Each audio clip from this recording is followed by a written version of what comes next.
Hi மக்களே, welcome to ஆரோக்கிய சமையல். இன்றைக்கி நம்ம மீன் குழம்பு வித்தியாசமாக செய்யலாமா? தேங்காய் பால் மீன் குழம்பு எப்படி செய்கிறதுன்னு பார்க்க போகிறோம். ஒரு கடாயில் நல்லெண்ணெய் ஊற்றி அது சூடானோடனே வெந்தயம், கடுகு, அப்புறம் கருவேப்பிலை போட்டு தாளிச்சிட்டு இடித்து வச்ச வெங்காயத்தை சேர்க்கணும். இந்த வெங்காயத்தை நல்லா இடிச்சிடாமல் பாதி இடித்தா போதும். வெங்காயம் பாதி வெந்தோடனே இடித்து பூண்டை போட்டு வதக்கணும். அப்புறமா பச்சை மிளகாவையும் தக்காளியையும் போட்டு நல்லா வதக்கணும்.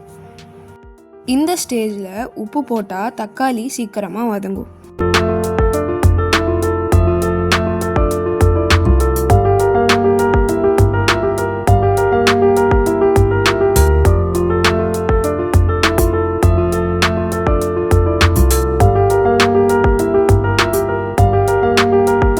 இந்த அளவுக்கு வதங்கினோடனே கரைச்சி வச்ச புளியை சேர்த்து நல்லா கிளறி விட்டுட்டு அப்புறம் 1 ஸ்பூன் மஞ்சத்தூள், 2 ஸ்பூன் தனி மிளகாத்தூள், 2 ஸ்பூன் மல்லித்தூள் போட்டு நல்லா கலந்து விடணும்.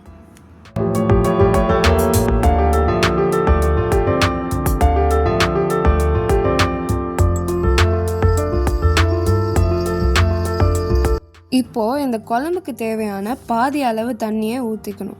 ஏன்னா தேங்காய் பால் சேர்க்கறதுனால பாதி தண்ணி ஊற்றினா போதும்.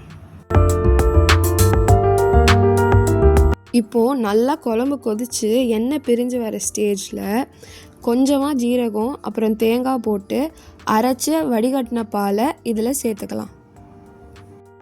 தேங்காய் பால் சேர்த்ததுக்கப்புறம் குழம்பு ஒரு கொதி வந்தோடனே நம்ம க்ளீன் பண்ணி வச்சுருக்க மீனை போடணும். மீனை போட்டு ஒரு 3லிருந்து 5 நிமிஷம் குழம்பு கொதிச்சா போதும். மீன் நல்லா வெந்துடும். அப்புறம் என்ன, கருவேப்பிலையும் கொத்தமல்லியும் போட்டு இறக்குனா தரமான தேங்காய் பால் மீன் குழம்பு ரெடி. இந்த மீன் குழம்பு உங்களுக்கு பிடிச்சிருந்ததுன்னா லைக் பண்ணுங்கள், ஷேர் பண்ணுங்கள், கமெண்ட் பண்ணுங்கள். இன்னொரு ஹெல்த்தியான ரெசிபியோடு உங்களை சந்திக்கிறேன். Tata, bye bye.